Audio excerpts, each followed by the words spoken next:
your heads, ye heroes, and swear with proud disdain. The wretch that would ensnare you shall lay his snares in vain. Should Europe empty all her force, we'll meet her in array, and fight and shout and fight and shout for free. Amerikay.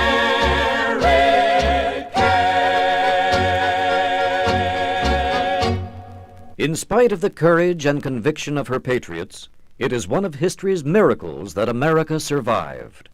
For 6.5 long years, this frail mouse spent most of its time running and hiding in the woods to escape the murderous claws and jaws of the British lion. Finally, with the timely help of France, the impossible happened. Tiny America became a free nation.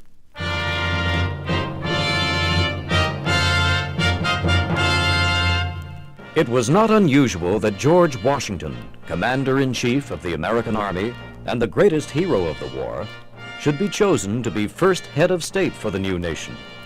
What was unusual was Washington's vision and determination to create an office that would guarantee a true and lasting democracy.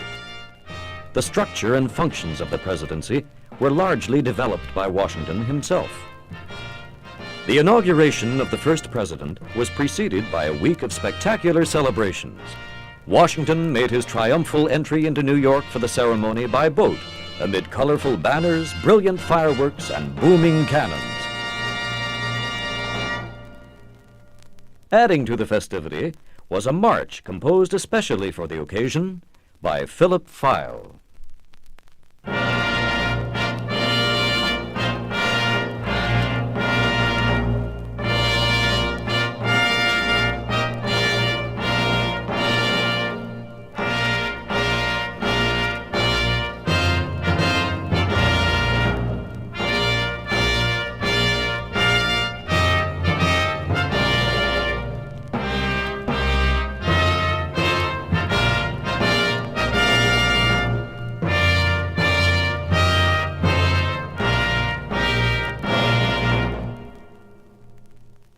8 years later, Joseph Hopkinson wrote the poem, Hail Columbia, to be sung to this march tune.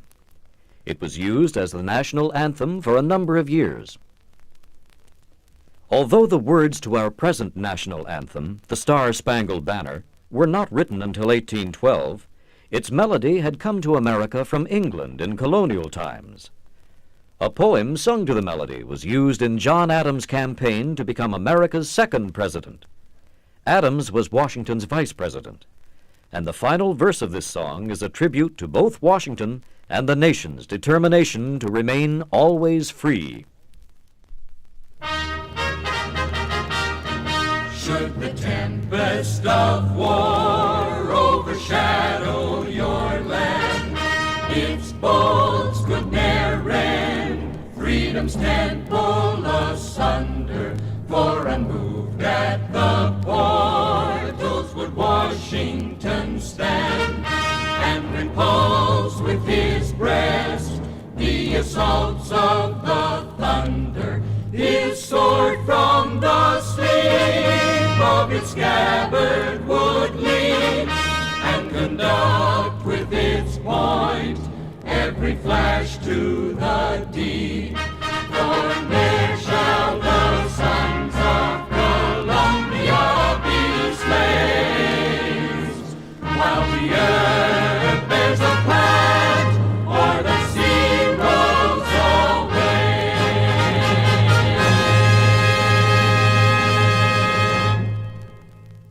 America has produced no more fervent a fighter for freedom than Thomas Jefferson, author of the Declaration of Independence.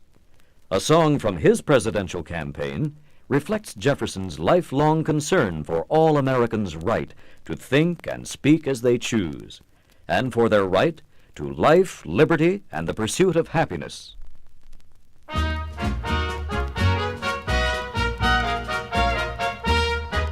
The gloomy night before us flies, the reign of terror now would soar, its gags, inquisitors, and spies. Its herds of harpies are no more. Rejoice, Columbia's sons, rejoice. To tyrants never bend the knee, but join with heart and soul and voice.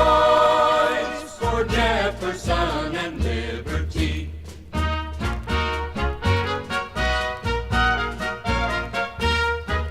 Here strangers from 1,000 shores, compelled by tyranny to roam, shall find amid abundant stores a noble and a happy home. Rejoice, Columbia's sons, rejoice, to tyrants never bend the knee, but join with heart and soul and voice for Jefferson and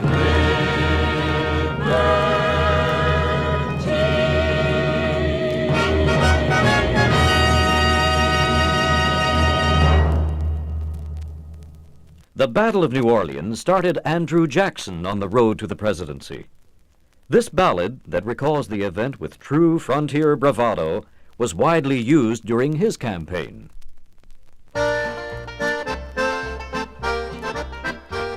Ye gentlemen and ladies fair who grace this famous city, just listen if you've time to spare while I rehearse a ditty. And for the opportunity conceive yourselves quite lucky, for 'tis not often that you see a hunter from Kentucky. Oh, Kentucky, the hunters of Kentucky. Oh, Kentucky, the hunters of Kentucky. You've heard, I suppose, how New Orleans is famed for wealth and beauty. There's girls of every hue, it seems, from snowy white to sooty. So Pakenham, he made his brags, if he in fight was lucky, he'd have their girls in cotton bags in spite of old Kentucky. Oh, Kentucky, the hunters of Kentucky. Oh, Kentucky, the hunters of Kentucky. But Jackson, he was wide awake and was not scared at trifles, for well he knew what aim we take with our Kentucky rifles. So he led us down to Cypress Swamp, the ground was low and mucky. There stood John Bull and Marshall Crump, and here was old Kentucky. Oh, Kentucky, the hunters of Kentucky. Oh, Kentucky, the hunters of Kentucky. A bank was raised to hide our breasts, not that we thought of dying, but that we always like to rest unless the game is flying. Behind it stood our little force, none wished it to be greater, for every man was half a horse and half an alligator. Oh, Kentucky, the hunters of Kentucky. Oh, Kentucky, the hunters of Kentucky. They did not let our patience tire before they showed their faces. We did not choose to waste our fire, so snugly kept our places. But when so near we saw them weak, we thought it time to stop them. And 'twould have done you good, I think, to see Kentuckians drop them. Oh, Kentucky, the hunters of Kentucky. Oh, Kentucky, the hunters of Kentucky. They found at last 'twas vain to fight where lead was all the booty, and so they wisely took to flight and left us all our beauty. And now if danger, air, and noise, remember what our trade is. Just send for us Kentucky boys and we'll protect you ladies. Oh, Kentucky, the hunters of Kentucky.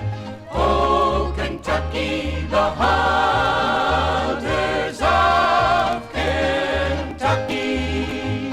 Kentucky, Kentucky. Jackson left a stamp of the frontier on the presidency that persisted up to Lincoln's time. Candidates made much of their pioneer experiences in both speeches and songs. Probably the high point of backwoods campaigning was reached with William Henry Harrison, the hero of a battle with Indians at Tippecanoe Creek. His election props included log cabin buttons, coonskin caps, cider barrels, and this ditty.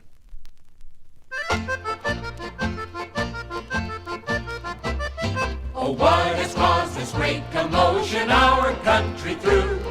It is the ball that's rolling on for Tippecanoe and Tyler Too, for Tippecanoe and Tyler Too, and with them we'll beat little band, band, band, band, band, band, band, and with them we'll beat little band. He always has his table set for the honest and true, to ask whiskey win and have a bite with Tippecanoe and Tyler Too, with Tippecanoe and Tyler Too, and with them we'll beat little Van, Van, Van, Van, Van, Van, Van, and with them we'll beat little Van. Little Maddie's days are numbered out, he must go, and in his place we'll certainly put old Tippecanoe and Tyler Too. They satisfy me and they please you, and with them we'll beat little Van, Van, Van, Van, Van, Van, Van, and with them we'll beat little Van, Van, Van, and with them we'll beat little Van. Presidential races must have losers as well as winners. Henry Clay was nominated for the presidency in 1824, 1832, and 1844, but he was never elected. One of his campaign songs was set to the fiddling tune, Old Rosin the Bow.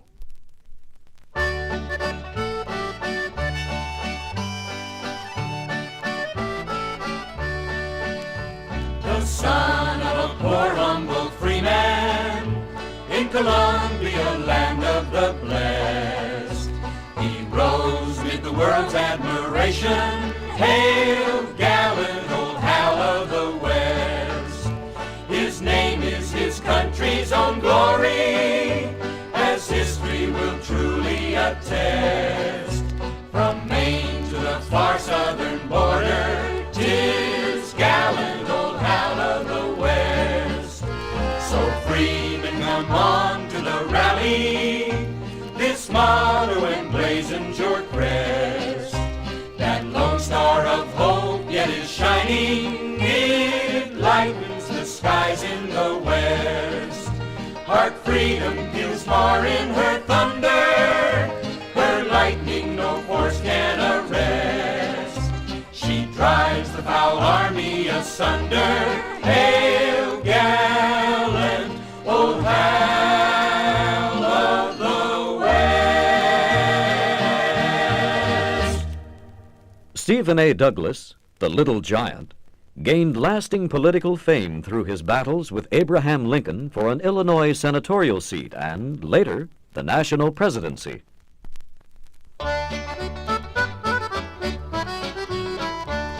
There's an old plow horse whose name is Dud, Doo-dah, Doo-dah. He's short and thick, a regular plug, oh Doo-dah day. We're bound to work all night, we're bound to work all day. I'll bet my money on the Lincoln horse, who bets on Stephen A. The little plug has had his day, Doo-dah, Doo-dah. He's out of the ring by all fair play, oh Doo-dah day. We're bound to work all night, we're bound to work all day. I'll bet my money on the Lincoln horse, who bets on Stephen A. Old Abe is coming down to fight and put the Democrats to flight. He's coming with a wedge and maul, and he will split them one and all. Get out the way, you little giant. Get out the way, you little giant. Get out the way, you little giant. You can't come in, you're too short and pliant. Look, the prairie's all on fire. If poor Douglas had grown higher, he might have seen the smoke and stuff, but his short legs can't run fast enough. Get out the way, you little giant. Get out the way, you little giant. Get out the way, you little giant. You can't come in, you're too short and pliant. Yankee Doodle does as well as anybody can, sir. And like the ladies, he's for Abe and Union to a man, sir. Yankee Doodle, keep it up. Yankee Doodle dandy. Like the ladies, he's for Abe and Union to a man, sir. Yankee Doodle never fails when he resolves to try, sir. Elect a man who can't split rails, that's truly a pig's eye, sir. Yankee Doodle plays it sure, although he will not bet, sir. He goes in for Abraham and Hamlin of Old Main, sir. And he invites you one and all, no matter what your station, to vote for freedom and free soil, and that will save the nation. Yankee Doodle, keep it up. Yankee Doodle dandy. Vote for freedom and free soil, and that will save the nation.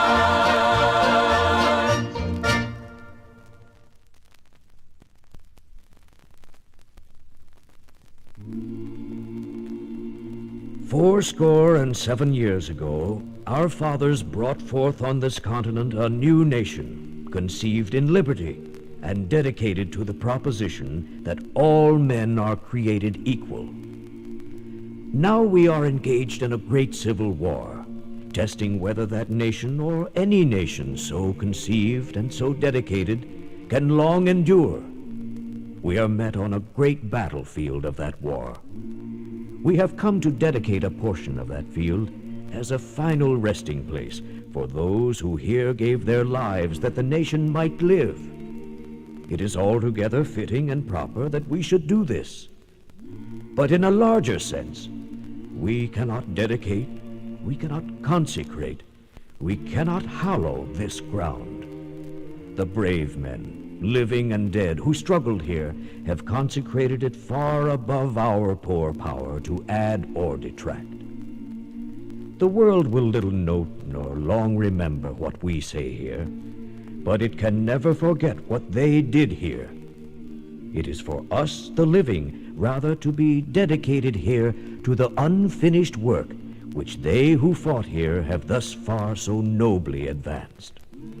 It is rather for us to be here dedicated to the great task remaining before us, that from these honored dead we take increased devotion to that cause for which they gave the last full measure of devotion. That we here highly resolve that these dead shall not have died in vain, that this nation, under God, shall have a new birth of freedom, and that government of the people, by the people, for the people, shall not perish from the earth. Yes, we'll rally round the flag, boys, we'll rally once again, shouting the battle cry of freedom. Then we'll rally from the hillside, we'll gather from the plain, shouting the battle cry of freedom. The Union forever, hurrah, boys, hurrah!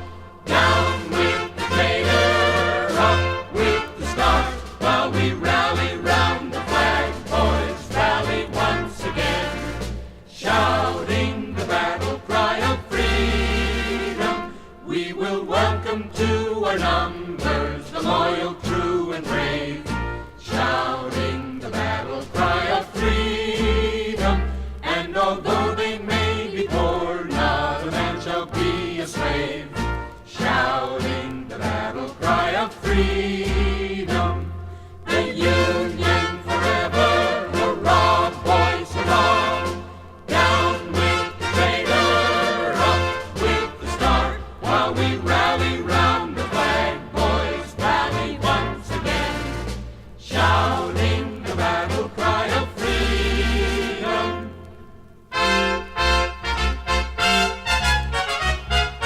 So we're springing to the call from the east and from the west, shouting the battle cry of freedom, and we'll prove a loyal crew for the land we love the best, shouting the battle cry of freedom. The Union forever, hurrah, boys, hurrah!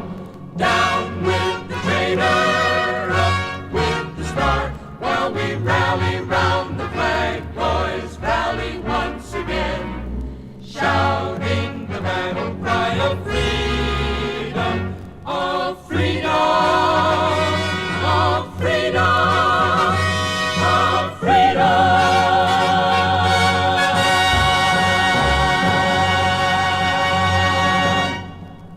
The nation slowly bound up the wounds of the bitter Civil War, and by the turn of the 20th century, America and the Presidency faced a new era of expanding industry, mushrooming cities, and big business.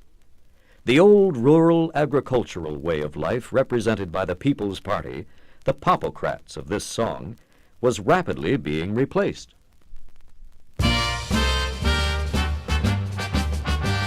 Come all and sing the Jubilee, hurrah, hurrah! McKinley is our nominee, hurrah, hurrah! With Roosevelt for second place, no pop or crack, and win the race, and we'll all feel great when McKinley He sound upon the money plan, hurrah, hurrah. The friend of every working man, hurrah, hurrah. The businessmen all know he's great, from Maine way out to the Golden Gate, and we'll all feel great when McKinley marches in. Then wave our starry banner high, hurrah, hurrah. For McKinley and Salmoney cry, hurrah, hurrah. All the men will cheer and the boys will shout, the pop of cracks turn inside out, and we'll all feel great when McKinley marches in. McKinley marches in. McKinley marches in. Most presidential campaign songs were sung to familiar patriotic tunes such as Yankee Doodle or When Johnny Comes Marching Home. But President Taft's bid for re-election in 1912 produced a rousing original march that captures the campaign spirit about as well as any song ever has. Get on the raft with Taft, boys, get in the winning boat.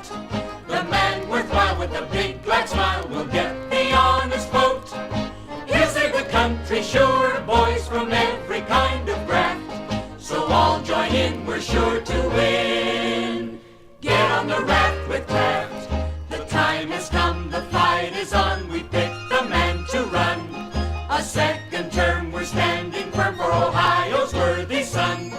The man we need, the man to lead our strong and mighty craft. Through storm and sea to victory is William Howard Taft. Get on the raft with Taft, boys, get in the winning boat. The man worthwhile with the big black smile will get the honest vote. And he'll save the country, sure, boys, from every kind of graft. So all join in, we're sure to win. Get on the raft with Taft. William Howard Taft. Get on the raft with Taft. When the nation's economy collapsed in the great stock market crash of 1929, Herbert Hoover inherited the frightful task of trying to lead the nation back to financial health.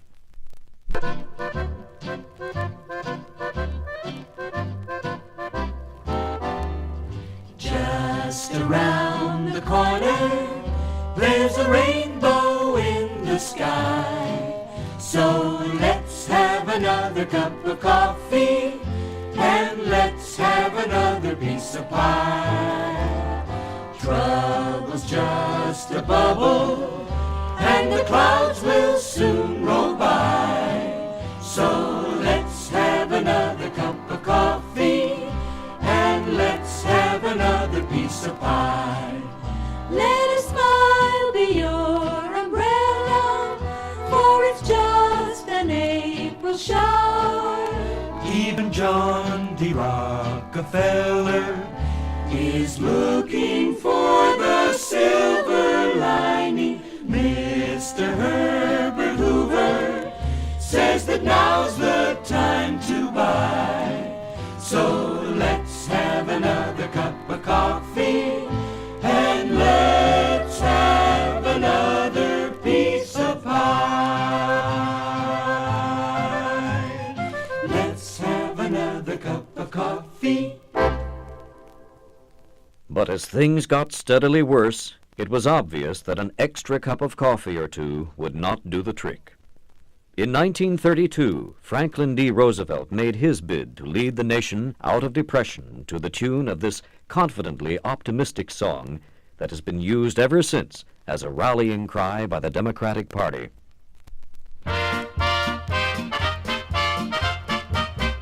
Happy days are here again. The skies above are clear again. Let us sing a song of cheer again. Happy days are here again.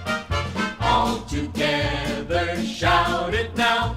There's no one who can doubt it now. So let's tell the world about it now. Happy days are here again. Your cares and troubles are gone. They're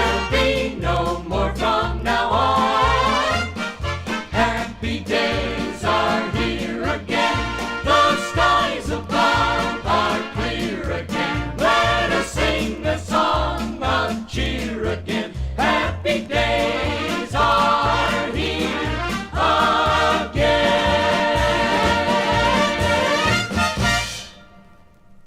After World War II, the catchy phrase, "I like Ike," helped to sweep Dwight Eisenhower into the White House.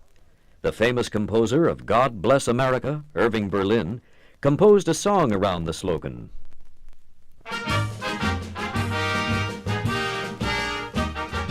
I like Ike, I'll shout it over a mic, or a phone, or from the highest steeple. I like Ike, and Ike is easy to like, stands alone, the choice of we the people, a leader we can call without political noise. He can lead us all as he led the boys. Let's take Ike, a man we all of us like, makes no deals, his favors can't be curried, and Uncle Joe is worried, 'cause we like Ike, 'cause we like Ike.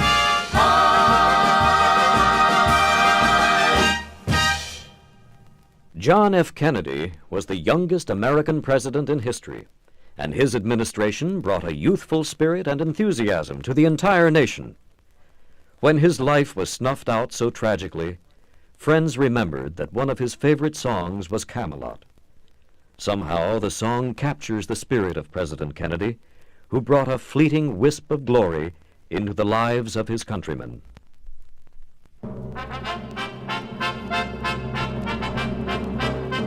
A law was made a distant moon ago here. July and August cannot be too hot, and there's a legal limit to the snow here in Camelot. The winter is forbidden till December, and exits March the 2nd on the dot. By order, summer lingers through September in Camelot. Camelot, Camelot, I know it sounds a bit bizarre, but in Camelot, Camelot, that's how conditions are. The rain may never fall till after sundown. By 8 the morning fog must disappear. In short, there's simply not a more congenial spot for happily ever aftering than here in Camelot.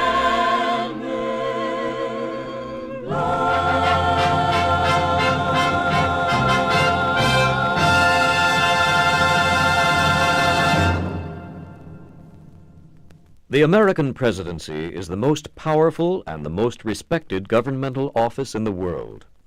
It has been and will continue to be one of the main forces making and keeping America great. Contemplating this magnificent example of democracy at work, may we always say with deepest pride and respect, "Hail to the Chief!"